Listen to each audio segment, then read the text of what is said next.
We have time for one final question. This one from Nahoufal and Ari from Maghreb Arab Press. Thank you, Mr. Secretary. Nofin Hari, Morocco's news agency. My question is with regard to African countries, including Morocco, who is participating today.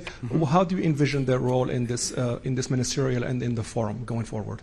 Well, again, it's the same. First of all, this, as I've highlighted before, this is an American initiative to bring people together. We want to serve as the convener, but this is a global challenge. There is not a country in the world that doesn't face this challenge of critical mineral supply chains, just from the perspective of trying to grow economically. Okay, everybody wants to be an AI, everybody wants a center, everyone wants to advance industrially and technologically, everyone wants to be able to defend their national security.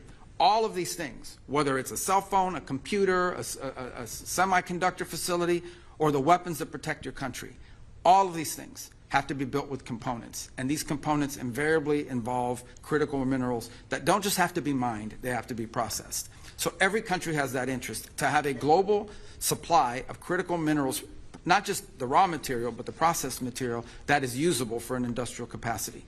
And Morocco shares that with everybody. Second is, every country in the world has, even though they call it rare earth and critical, and they're not really that rare, every country has some deposits of critical minerals. They're different ones in different parts of the world.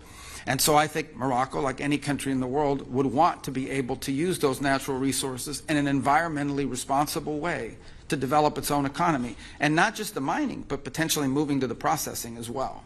And so what you look at is, if every country in the world has strategic advantages in terms of what it can mine and when it can process, you want to create a network of countries, as many as possible across the world, where we have a reliable supply of critical minerals. This is critical for Morocco, and they can play a very key role because they do have critical mineral supplies that they can be mining, and that creates economic development. But I also think they have a vested interest, like every country I think does, in having a reliable and diverse supply across the world of processed and finished and refined materials that can be used for economic advancement in a cost-effective way.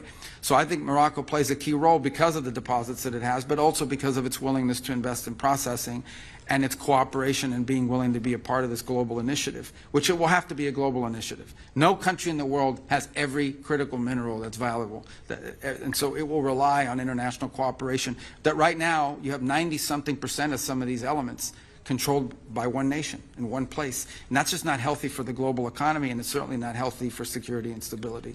So Morocco can be a key part of that, and we're very happy they're here today and seated there at the table with us. So, okay. Thank you. This concludes today's press availability. I apologize. I love doing long press conferences. I do a longer one, but we got to use this for the family photo.